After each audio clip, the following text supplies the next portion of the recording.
Hello everyone, welcome to Jamaica 411. If you're here for the first time, welcome. If you're here with me all the time, my regular subscribers and my regular viewers, welcome back. I want you guys to know I appreciate you greatly. Without you, I will not be doing this for sure. Please remember to subscribe if you have not yet done so, as well as to give the video a thumbs up if you like the content. Share, because without the message going out, it's futile. Now, why am I here with you today? It is about the constitutional reform that is going on. Now, you know that after many moons, the governments in Jamaica have all decided that they should reform the constitution and make it, well, I don't know how they want to make it. I suppose they want to make the constitution in their own image. Hopefully it will not be corrupt or give rise to corruption. But we wait patiently to see what they have come up with. So Andrew Holness seems to be quite determined. Clever young man, give him that he's going to be the founding father of the Republic of Jamaica. And Mark Golding seems to me to be very determined not to make him so. Because I quite frankly don't know what is the reason. If you and I agree on something and you and I disagree on something else, and we are seriously intending to make a change, in this case, to rid Jamaica of the monarchy and become a republic, and you say that this is what you want, and I say this is what I want, and we agree on certain terms but disagree on certain others, these terms being separate positions and sections of the Constitution, it means if we are serious that both of us can agree to let us go ahead with that part of the constitutional reform that we both agree on and start the process, because it's not a short process. It is not like the changing of law where you go into the parliament and in a session and in a one debate you can't change. No, that's not how it works. I'm going to read for you the section 49 of the Jamaica Constitution, which is what gives the parliament the power to alter the constitution, and you'll see that it's not a process that is going to be overnight. So you want to start the ball now. So what would be your reason for not wanting to go ahead on those points that we agree on? Now, I know some will say, no, it's not that Mark Golding doesn't agree. And I say Mark Golding because Mark is saying that he did not give, or the two representatives from the PNP, they have no authority to sign off. Now, I didn't know it's a Jamaica politics run. I thought that this thing was a collective responsibility where all 14 of you are supposed to sit down and agree on a position. And once you agree on a position, which is not necessarily your position, but what the majority position is, because they have equal rights in that parliament as you do, and it is they that selected you to be their leader. You are not a businessman running a private business where you have your private investment and therefore you have rights. No, it's a collective thing. All of you must sit down and agree. And it would appear as though Mark is trying to accomplish something. Apparently he thinks this is a business and a business deal. So you want to say, all right, I'll give you what you want. Clearly, I will give you what you want if you give me what I want. And if you don't give me what I want, I am not going to give you what you want. So you decide. Now, this almost would suggest that Mark Golding is not really serious about Jamaica becoming a republic. Because if he's serious about Jamaica becoming a republic, he would not approach it in that manner. There is no urgency for the Caribbean Court of Justice. And as far as I recall, the Labour Party said that they want that section, that particular amendment to go to referendum. Which, if the PNP or if Mark Golding is insistent on not signing off on the draft agreement that they now have, so it can go before the House to be debated, then it will have to go to referendum anyway. Okay, so that's how it works. So I'm going to let you listen to Cliff, because Cliff, he has an opinion about things. I'll let you listen to his opinion, then I'll return, and when I return, I will read the various sections. It's not very long. It might take me a long time to read and explain though, but it's not very long. It's just section 49, and it is 5 subsections for me to read for you so you understand what the process is. So let you listen to Cliff, and then I'll be back. So let's listen. We all seem to agree that we need to end the reign of the monarchy as a head of the Jamaican state. We all seem to agree on that. In the latest iteration of constitutional reform, we set up a constitutional reform committee with a membership drawn from both political parties and wider civil society. And if there's one thing we all seem to agree on, is that we must end the reign of the British monarchy as a titular head of the Jamaican state. Now we're learning from the opposition leader that he's not prepared to sign off on that. He wants to twin it with the more contentious issue, the issue that has divided the country, and that issue being what should be our apex court or court of final appeal. Should we stick with the Privy Council or should we go with the Caribbean Court of Justice that we have been instrumental in establishing and financing for more than 2 decades now? But it remains contentious.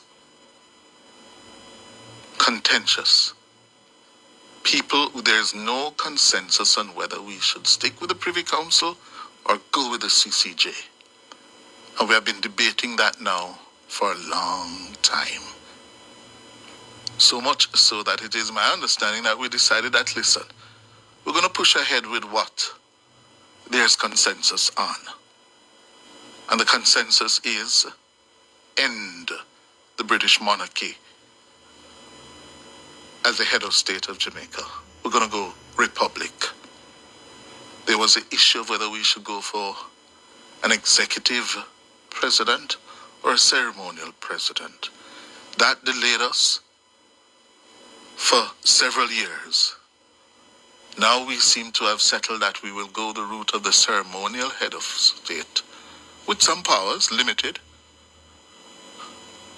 And now Mr. Golding is saying that, listen, not even the push, the agreement to go with a Jamaican republic, he's prepared to sign off on.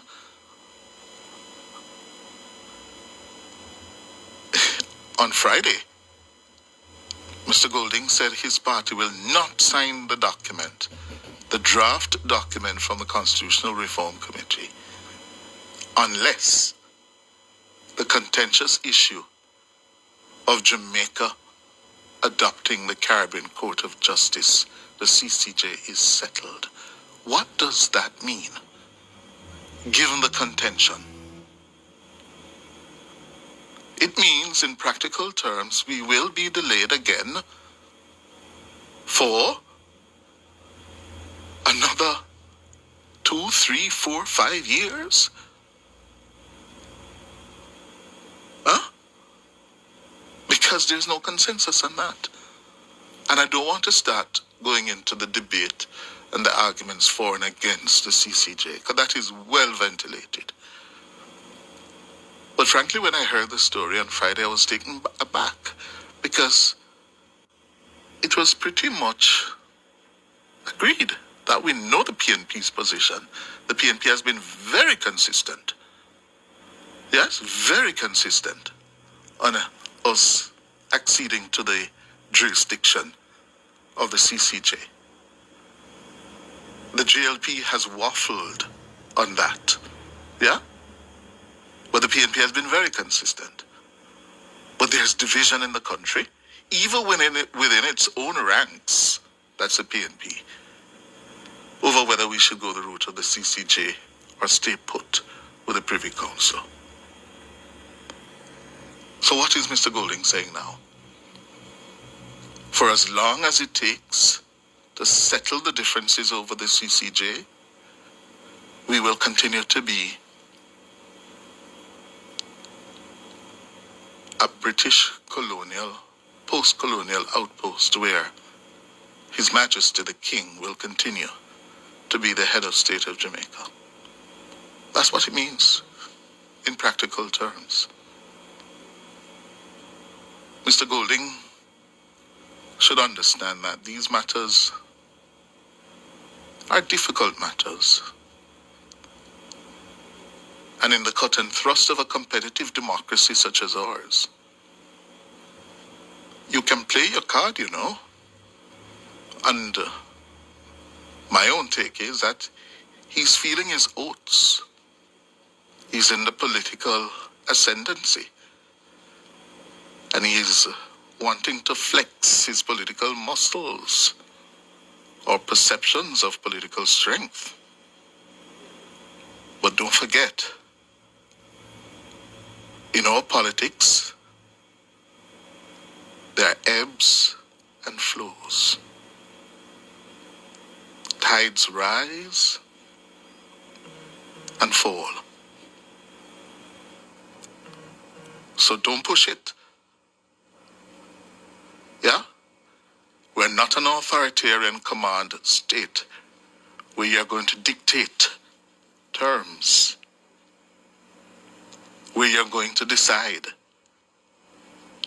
what happens, when, how, where. That's not the kind of democracy we are, sir. And if there's consensus that we go to the Republican status of Jamaica, why delay that?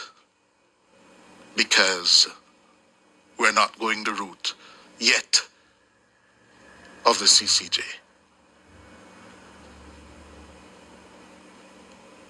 I think it is raw politics he's playing,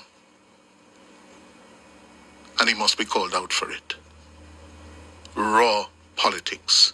There's consensus on one thing. Let's do that and continue the agitation, the lobby for the CCJ. What's wrong with that? What's wrong with that? Here's what Norgay Banton reported on Friday with the opposition leader's position. It's been a year since Prime Minister Andrew Holness named a 14-member constitutional reform committee to guide the process of overhauling Jamaica's constitutional arrangements. The work of the committee has come in for much criticism.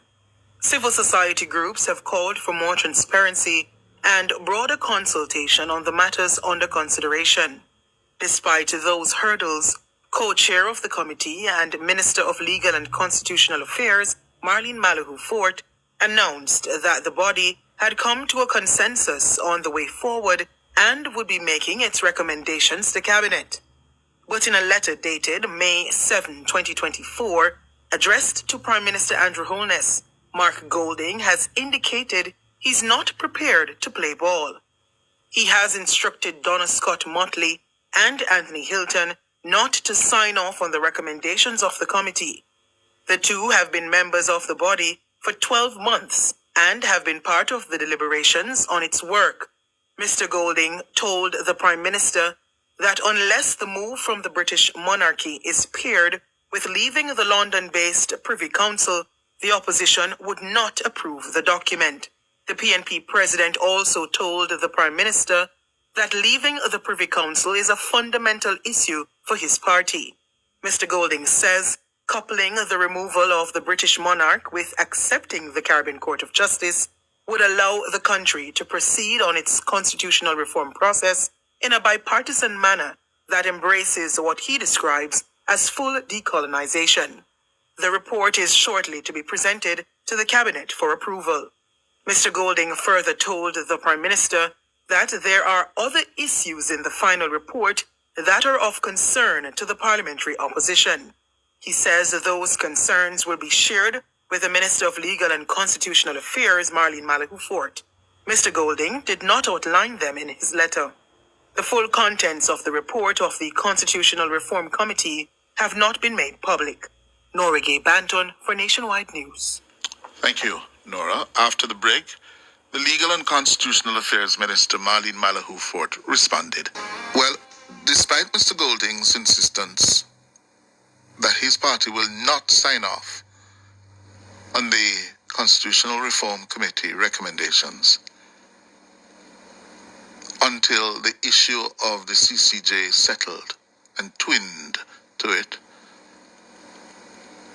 the minister leading the process in terms of ministerial responsibility, Marlene Malahou Fort, she was very measured in her response. Very measured.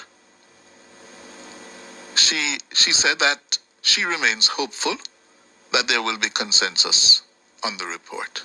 Here's Dana Davis' report on Mrs. Malahou Fort's response. Marlene Malahou Fort is undeterred by Mark Golding's threat to withhold his support.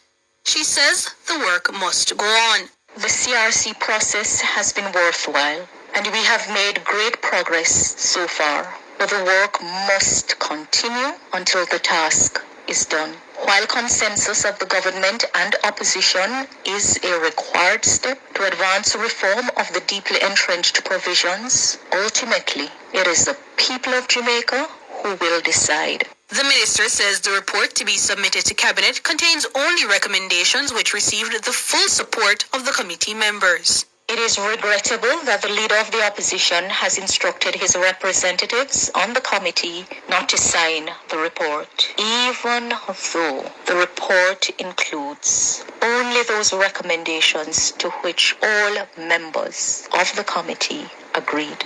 In his letter to the Prime Minister announcing that his party's representatives would not sign the document, Mr. Golding appeared to suggest that Donna Scott Motley and Anthony Hilton did not have the authority to approve any recommendations on their own. Minister Malahou Fort is maintaining that the work of the Reform Committee will be done in phases. According to the government's expressed timeline, the matter of the country's final appellate court will be dealt with in phase 2 of the process. The opposition leader is insisting that it be handled in phase 1, along with the question of replacing the monarchy. The minister is urging all Jamaicans to make their voice heard when the matter is put to a referendum. She says she remains hopeful.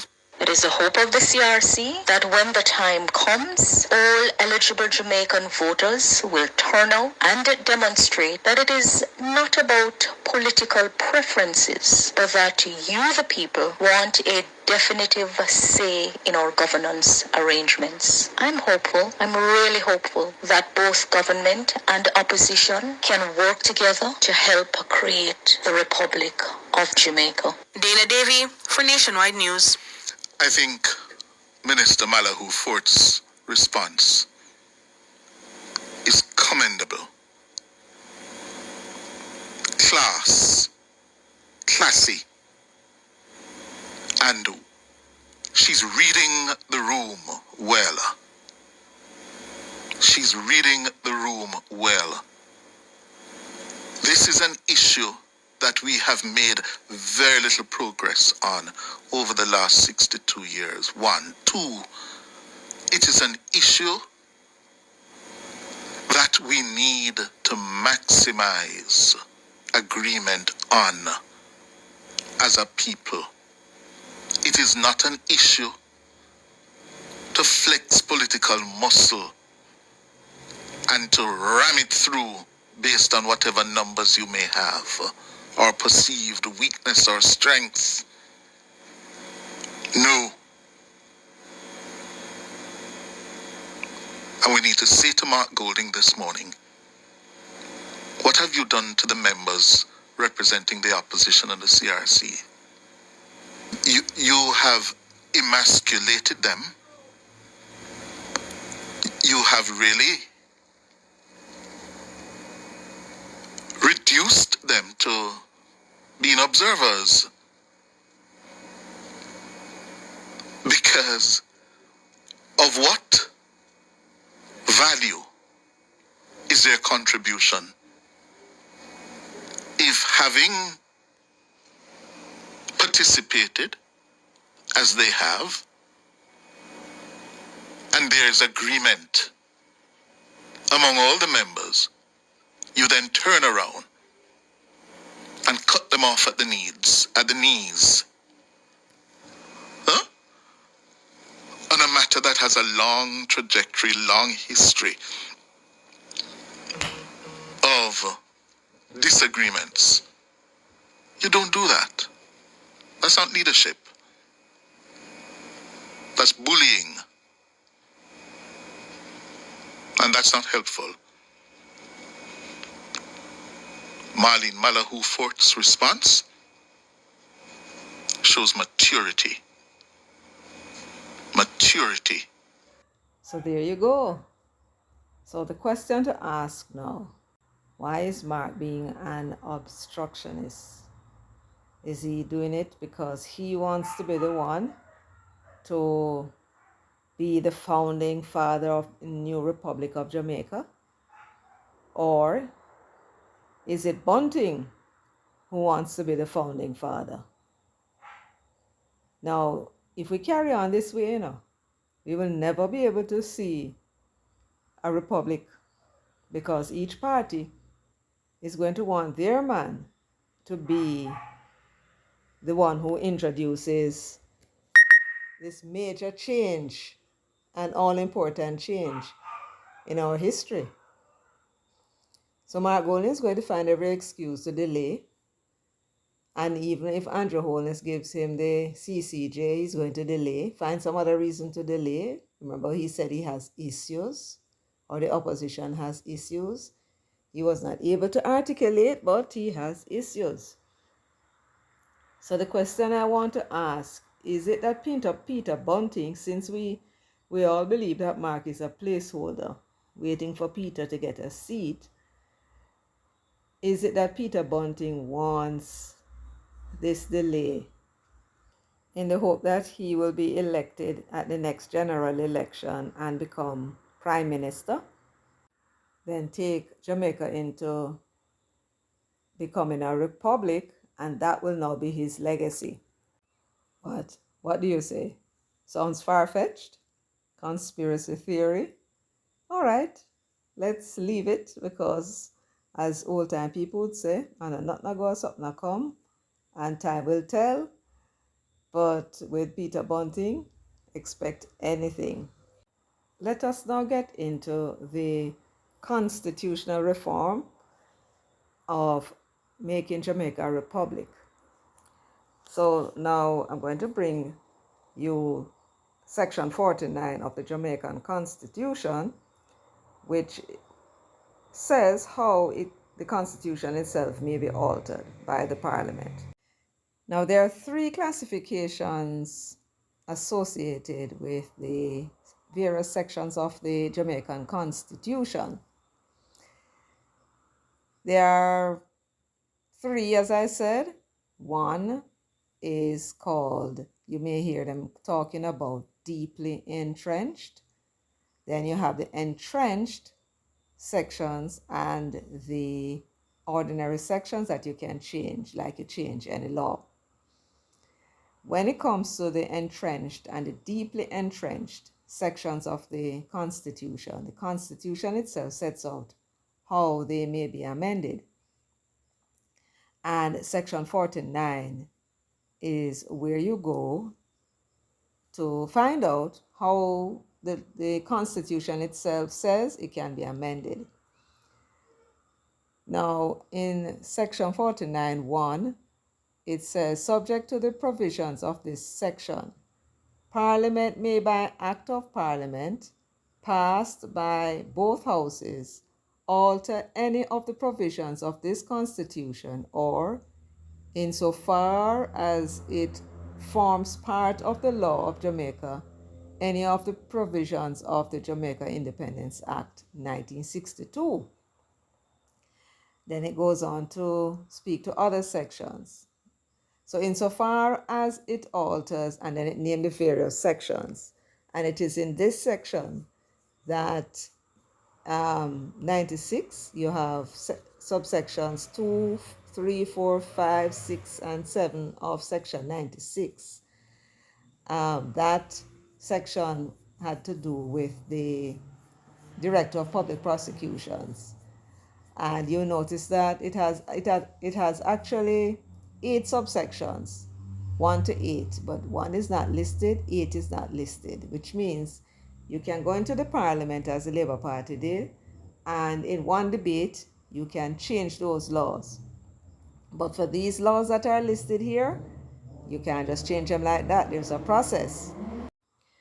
Now, in the final paragraph, it reads, a bill for an act of Parliament under this section shall not be submitted to the Governor General for his assent unless a period of 3 months has elapsed between the introduction of the bill into the House of Representatives and the commencement of the first debate on the whole text of the bill in that House, and a further period of 3 months has elapsed between the conclusion of that debate and the passing of that bill in that House. So what does this mean? It means, all right, let's say for argument's sake, Malahoo Fort says she's going to take the agreement, even though the opposition didn't sign off on it. She's going to take it now to the cabinet. Let us say the cabinet approve. A bill would have to be drawn up. They'd have to, the legal draftsmen would have to draft the bill. That bill would have to now be laid before the House of Representatives. That's where the MPs are. Once they lay the bill, they have to wait 3 months before they start the debate. And when they start that debate, at the end of the debate, which may be 1 day, they're going to have to wait another 3 months in order to pass the bill. And that is just in that House alone. The Constitution does not say how long it should stay in the Senate. So maybe it can go to the Senate and they can, put their 2 pence word on it and then pass it. So that is what this is saying. It's going to take 6 months. And the reason for this is you're talking about entrenched and deeply entrenched clauses in the Constitution. What are those? The deeply entrenched would be anything to do with the structure of the government, such as the Parliament, the Governor General, I'm at the Supreme Court. I imagine there are certain aspects of the functions of the DPP, the Auditor General. They are very important. So these will be deeply entrenched. This section, though, is subsection 2 is entrenched, not deeply, just entrenched. And you will see why I say so shortly. Now, I want to remind you of one thing, that I'm not a lawyer, right? I am using my common sense and my understanding of the language to interpret and these sections for you. All right, so this now is subsection 3 of section 49. And it's in this section that you have what is known as a deeply entrenched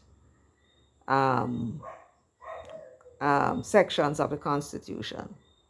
34, if I remember correctly, 34 is to do with the Governor General and the function. All of that section is deeply entrenched. You have to go through a process, which I will read for you, continue to read for you, and you will see how the only way you can actually remove the position of Governor General. Then there is the structure of the courts, and then you have the Parliament, and so on.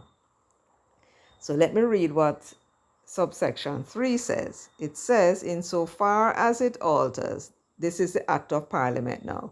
So they're going to Parliament, they want to alter the Constitution. Insofar as that act alters this section, sections 2, 34, 35, 36, 39, and they give you all of them. And then they speak to section 1 of this Constitution in its application to any of the provisions specified in paragraph 4 or B of this subsection, and so on. We go now to that section that says, a bill for an act of Parliament under this section shall not be submitted to the Governor General for his assent unless 1. A period of 3 months has elapsed. It's the same thing. A period of 3 months has elapsed between the introduction of the bill into the House of Representatives and the commencement of the first debate on the whole text of that bill in that House, and a further period of 3 months has elapsed between the conclusion of that debate and the passing of that bill by that House. And he goes on to say, now these are for the deeply entrenched sections of the Constitution, and subject to the provisions of subsection 6 of this section, the bill, which is what they're going to put before the House in order to amend the Constitution. So the bill, not less than 2 nor more than 6 months after its passage through both houses, has been submitted to the electors qualified to vote for the election of members of the House of Representatives, and on a vote taken in such manner as Parliament may prescribe, the majority of the electors voting have approved the bill. You get that? So these particular sections that is named in subsection 3 of section 49 of our Constitution is saying that if Parliament, the people that we put in the Parliament, the MPs and the ones that the Prime Minister named, the Prime Minister and Leader of the Opposition named for Senate, if they want to change our Constitution, these particular sections, they have to come to us in a referendum to change them. They can't just sit down and agree between them. That is what this is saying, pertaining to those particular sections. All right. Now, subsection 4 says, a bill for an act of Parliament under this section shall not be deemed to be passed in either house unless at the final vote thereon it is supported, A, in the case of a bill which alters any of the provisions specified in subsection 2 or subsection 3, the 2, entrenched and deeply entrenched, right? These are the sections of this section, by the votes of not less than 2/3 of all the members of that House, or in any other case by the votes of a majority of all the members of that House. So what is this saying? For subsection 2 and subsection 3, the entrenched sections and the deeply entrenched sections, you cannot alter the Constitution unless you have 2/3 majority vote in both houses, both the Senate and the representative, where the MPs are, right? Now, at the moment, the JLP has 49 members. we have a total of 63 members of parliament, and 2/3 majority. You would need 42 MPs to support the bill to achieve the 2/3 majority in the House of Representatives. In the Senate, where you have 21 senators, the JLP has 13, the PNP has 8. To achieve the 2/3 majority, you need 14 to support the bill. So that means that one of the PNP, at least one of the PNP members, can vote with the government in order for that vote to carry, or 2 members on the opposition side, for some reason, were unable to attend parliament. Then you would have 6 on the opposition side and 13 on the government side, and the 2/3 majority would carry. So that's the only way you can get what is known here as a bill passed to amend the sections and section 49, subsections 2 and subsection 3, the deeply entrenched and the entrenched sections of the Constitution. You need 2/3 majority in both houses. All right, so let me continue. It went on to say at B, in any other case by the votes of a majority of all members of the House. Now that means that for any other parts of the Constitution that requires change, then you don't need 2/3 majority. You just need a simple majority. And when the government wanted to change the age of retirement for the DPP and the Auditor General, it was a simple majority that they used to change it because it was not entrenched, nor was it deeply entrenched. I hope you're understanding that. So subsection 5 says, if a bill for an act of parliament which alters any of the provisions specified in subsection 2 of this section is passed by the House of Representatives twice in the same session in the manner prescribed by subsection 2 and paragraph A of subsection 4 of this section, and having been sent to the Senate on the first occasion at least 7 months before the end of the session, and on the second occasion at least 1 month before the end of the session. All right.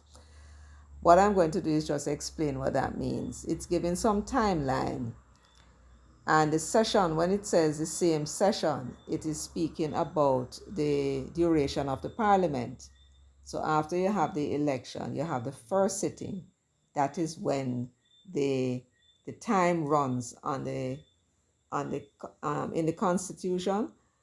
The 5-year begins the first time they sit in Parliament after a general election. That is when the session starts, and when the Prime Minister advises the Governor General to dissolve Parliament to have another general election, that is when that session ends. So basically what it is saying is, when it comes to subsection 2, if when the bill goes before the Senate, so all right, so the 6 months have passed, and the members of Parliament voted on it, and the 2/3 majority carry. So now it goes to the Senate. In the Senate, 3 things may happen. 1, they may get the 2/3 majority. If there is consensus, they'll get the 2/3 majority, and the bill will carry. That's 1. Second, they may not get the 2/3 majority. The senators may have concerns and ask for certain sections or something to be amended. It would then go back to the lower house, where they either accept or reject the amendment. The third thing can happen is that they simply reject the bill outright. And when they say reject, they simply mean that the Senate does not vote and give the bill 2/3 majority. So once they do not achieve 2/3 majority, they cannot amend subsections 2 and 3 of Section 49. That's what that means. The Constitution goes on to say that if the Senate, on 2 occasions, so they get 2 chances. First time it goes to the Senate, they reject it. It goes back to the Senate and they reject it. This is what the Constitution says should be done. The bill may, not less than 2 nor more than 6 months after its rejection by the Senate for the second time, be submitted to the electors qualified to vote for the election of members of the House of Representatives, and if on a vote taken in such manner as Parliament may prescribe, 3/5 of the electors voting approve the bill may be presented to the Governor General for assent. Now, that 3/5 majority represents 60%. So when it comes to the amendment of subsection 2, if the Senate twice rejects the bill, then Parliament should send it to the electors, to us. And if 3/5 or 60% of us approve the bill, then that bill goes to the Governor General to be passed. That's what that is saying. And that is the case with subsection 2, which, as you recall, is entrenched. Now, what happens to the deeply entrenched sections of the Constitution? Subsection 6 deals with that. And subsection 6 says, if a bill for an act of Parliament which alters any of the provisions specified in subsection 3 of this section is passed by the House of Representatives, twice in the same session, and it goes on to tell you that it has to be passed by 2/3 majority in the Senate. It goes on to say that bill may not less than 2 nor more than 6 months after its rejection by the Senate, assuming that the Senate rejects it now, for the second time, be submitted to the electors qualified to vote for the election of members of the House of Representatives, and if on a vote taken in such manner as Parliament may prescribe, 2/3 of the electors voting approve the bill may be presented to the Governor General for assent. And finally, subsection 7 goes on to say, for the purposes of subsection 5 and the subsection 6 of this section, a bill shall be deemed to be rejected by the Senate if it is not passed by the Senate in the manner prescribed by paragraph A of subsection 4 of this section within 1 month after it is sent to that Senate, to that House. And what paragraph A of subsection 4 says is that it needs to be passed by 2/3 majority of the senators. So the second means by which you would want to or deem that the bill was rejected is if it is passed by the Senate in the manner so prescribed, which means by 2/3 majority, with any amendment which is not agreed to by the House of Representatives. So what it is saying, the bill goes to the House passes, it's sent to the Senate, but the Senate only agreed to pass it because it wants amendments. So it suggests the amendments and then passed it. But when it went back to the House of Representatives, where the MPs are, they reject it. Then that bill will be considered as rejected. Now, it would appear as though there is some amount of, well, I would call it a little confusion in the way it is written, because you will recall that at subsection 3, which deals with the deeply entrenched sections of the Constitution, that it says that at the commencement of the first debate on the whole text of that bill in that House, and a further period of 3 months has elapsed between the conclusion of that debate and the passing of that bill by that House, and goes on to say, Subject to the provisions of subsection 6 of this section, the bill, not less than 2 nor more than 6 months after its passage through both houses, has been submitted to the electors qualified to vote for the election of members of the House of Representatives, and on a vote taken in such manner as Parliament may prescribe, the majority of the electors voting have approved the bill. Now, this would give the distinct impression that when it comes to subsection 3, that in order to amend the constitutions or the provisions of subsection 3, once it goes through the lower house and is passed and goes to the Senate and is passed, that it has to go to the electorate. But then that is not exactly so, because it says subject to the provisions of subsection 6. So the only way it's going to come to you and me for our vote is subject to what subsection 6 says. And remember what subsection 6 says? It says that the senators, if they reject the bill, then it must go to the electorate. So all in all, what this is saying, we vote and put those people in parliament, the MPs at any rate, the prime minister and the leader of the opposition, they select the senators. If they take it upon themselves and decide that they want to change the constitution, they don't have to come ask us any question. They can agree between them and change the constitution on the presumption that because we elected them, they are representing us. That this is what this constitution is saying. They don't have to come to us and ask us any question.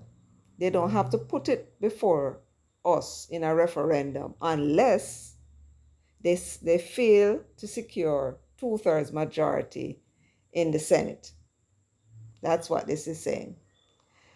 Anyway, I hope you understand what the process is for amending the sections of the Constitution that the two parties are proposing to amend in order to make Jamaica a republic.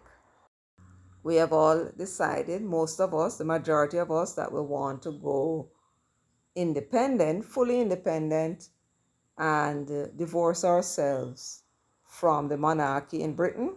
And the two parties are making that decision for us as to what type of government we are going to have from now on. Now, they did come and consult, but they don't have to come and put it to us in a referendum unless they choose to. This seems to me what this idiotic section of the Constitution is saying. Well, in some ways, since the Constitution was imposed on us in the first place, I suppose the Constitution is seeking to have them impose a second Constitution on us, if that is what they choose to do. But anyway, let us wait and see what they're coming with.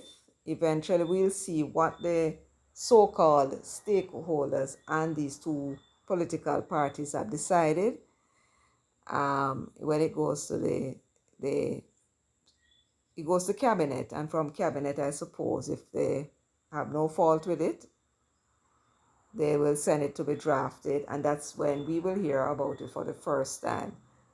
And as always, they pretend, or they seem to think, that these things is none of our business. So we'll watch and see what they are doing, what it is that they propose to do. And I guess if we don't like it, we will know what to do about it too, right? All right, so that's it for today. Thank you so much for stopping by, keeping me company, listening to me so patiently. I hope I was able to give you some information that you may not have had before. Thank you so much for subscribing. Thank you for liking and giving the video a thumbs up. Yeah, go ahead. Don't be shy. Give it a thumbs up. And of course, share with your friends, anyone that you know may be wanting to know what all this, kerfuffle, this noise, this cascas, this controversy is about what they are planning to do and what is the process for changing the constitution. I hope I was able to enlighten you, and you do understand what it is that I was saying. All right, until next time when I upload another video, you take good care of yourselves now and walk good.